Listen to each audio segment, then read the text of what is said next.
Hello तारा, माझा नवरा तर झोपलाय. औषध खूप जास्त पॉवरफुल आहे. पण जे प्यायला पाहिजे ते सोडून बाकीचे सगळेच पितायत. रिलॅक्स, तिला पण आपण ते औषध लवकर पाजू. आता नील झोपलाय, तू सोहमला पण ते औषध पाज आणि झोपून टाक. पण कसं? म्हणजे तुमच्या मदतीला मी होते, माझ्या मदतीला कोणीच नाही इथे. ए हॅलो, तू नव्हतीस माझ्या मदतीला. सगळं मी एकटीने केलंय, तू फक्त आरडाओरडा करत होतीस. आणि जर तुला तुझा बदला घ्यायचा असेल ना, तर आधी सोहमला ते औषध पाज आणि झोपून टाक, तरच मी काहीतरी करू शकेन. कळलं?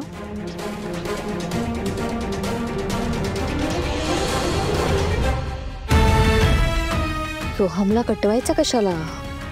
येऊच देत त्याला. माझ्याकडे दुसरा उपाय आहे. तारा मॅडम, काय झालं? कोणाचा फोन होता? काही टेन्शन आहे का? अगं सावली, माझ्या मम्माचा फोन होता. ॲक्च्युली मी रोज मम्माला ना फोन करून सांगत असते घरात काय घडतं. जाऊदेत, मग खूप रात्र झाली की नाही, थोडं पाणी पिऊन घे. नाही, मला तहान नाही लागली. अगं आता कसं? अजून अख्खी रात्र जागायचं तुला. 2 घोट पी म्हणजे बरं वाटेल. तारा, इकडे काय करतेस? अगं तुला किती शोधलं मी आतमध्ये. सावलीला कंपनी देते. चिमटा काढ. मारू का? नाही, मला विश्वास बसत नाहीये ना की तू सावली वहिनीच्या मदतीसाठी इकडे थांबलीस. खरं तर मला शॉकच बसलाय. आपण आता अजून काही शॉक देऊ नकोस. आज जाऊन झोप, कारण आता मी इकडे थांबणार आहे. नको, आपण दोघेही एकत्रच जाऊ. हे सगळं झालं की तारा, मी 3 वाजेपर्यंत थांबणार आहे. नाही नाही नाही, 1 मिनिट.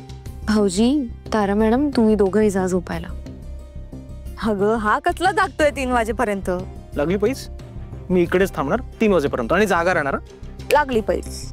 ओके, पण त्यासाठी मला गप्पा माराव्या लागतील. सावली वहिनी चालेल ना? ठीक आहे, सुरू करूया. तारा बस.